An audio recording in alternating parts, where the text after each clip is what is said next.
New Zealand ম্যাচকে সামনে রেখে আজ অনুশীলন করবে বাংলাদেশ। এ বিষয়ে আরো জানাতে পাকিস্তান থেকে আমাদের সঙ্গে যুক্ত হচ্ছেন সহকর্মী শুভ দেবনাথ।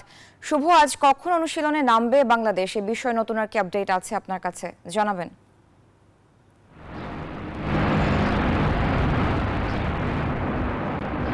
ধন্যবাদ সারা। শুভ সকাল। বাংলাদেশ দল ফ্লাড লাইটের নিচে সন্ধ্যা অনুশীলন করবে। এর আগে নিউজিল্যান্ড দল দুপুর অনুশীলন করবে, সেটি মূল মাঠে।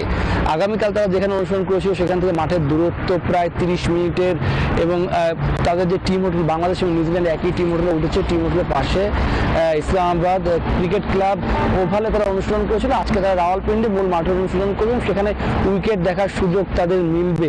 সেসব মিলে কিন্তু বাংলাদেশের জন্য ডু আর ডাই ম্যাচ। কারণ যদি নিউজিল্যান্ড বিপক্ষে বাংলাদেশ আগামীকাল জয়লাভ করে তাহলে সেমি রেসে টিকে থাকবে, আর যদি ফলাফল অন্যরকম হয়, অর্থাৎ যে হেরে যায়, তাহলে কিন্তু টুর্নামেন্ট থেকে ইতি ঘটবে। সেসব কারণে বাংলাদেশের জন্য ম্যাচটি বাঁচা মরা। তবে দলের ইনজুরির সঙ্গে কিন্তু মুশফিকুর রহিম জ্বরে ভুগছেন, তার কিছুটা ঠান্ডা রয়েছে।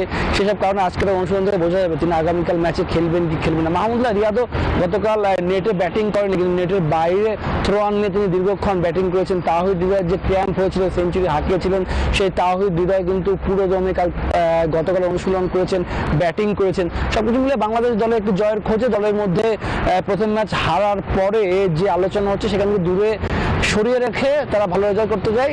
আব্দুর রাজ্জাক নির্বাচক হয়েই দলের সঙ্গে এসেছেন। তিনি বলেছেন যে প্রথম ম্যাচে যে ঘটনা ঘটেছে, 35 রানে 5 উইকেট পড়ে গিয়েছিল, সেটি চিন্তার খুব একটি কারণ। কারণ বাংলাদেশ এই ওয়ানডে ফর্মেটে খুব ভালো করে থাকে। সেই ওয়ানডে ফর্মেটে বাংলাদেশ যদি একটু জয়লাভ করতে পারে নিউজিল্যান্ডের বিপক্ষে, তাহলে কিন্তু অবশ্যই টুর্নামেন্টের রেসে টিকে থাকবে। যদিও নিউজিল্যান্ড রাওয়ালপিন্ডিতে সবশেষ সিরিজ খেলেছে, তারা সিরিজ জিতেছেও, সে কারণে তাদের কন্ডিশন সম্পর্কে ধারণা রয়েছে, উইকেট সম্পর্কে ধারণা রয়েছে, এবং তার সঙ্গে আবহাওয়া সম্পর্কে ধারণা আছে। বাংলাদেশ সেখানে কিছুটা পিছিয়ে রয়েছে, কারণ তারা বিপিএল শেষ করেই ওয়ানডে ফর্মেটে তারা খেলছে, চ্যাম্পিয়ন্স ট্রফিতে খেলছে। সেই প্রভাবটা আমরা দেখেছি ভারতের বিপক্ষে ম্যাচে।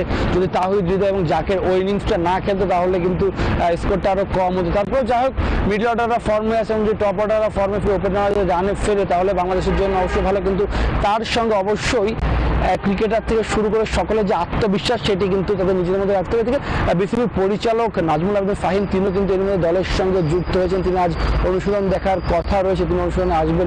এবং দর্শকের বিষয়ে একটু বলে রাখতে চাই, যখনই বাংলাদেশিদের তারা দেখছে, তারা বাংলাদেশিদের স্বাগত জানাচ্ছে, বাংলাদেশিকে তারা অন্যরকমভাবে আপ্যায়ন করছে। সব কিছু মিলে পাকিস্তানের ভক্তদের মধ্যেও সেটি দেখতে পাচ্ছি। প্রশাসনে যারা রয়েছেন তারা কঠোর নিরাপত্তা ব্যবস্থা করা হয়েছে, এবং বাংলাদেশ দলকে পুরো বুলেট প্রুফ গাড়িতে প্র্যাকটিস গ্রাউন্ডে আনা হচ্ছে।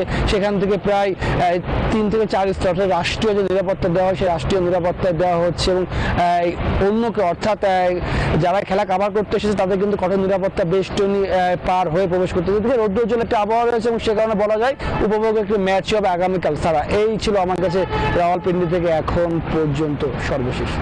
শুভ, আপনাকে ধন্যবাদ। দর্শক, পাকিস্তান থেকে যুক্ত ছিলেন সহকর্মী শুভ দেবনাথ।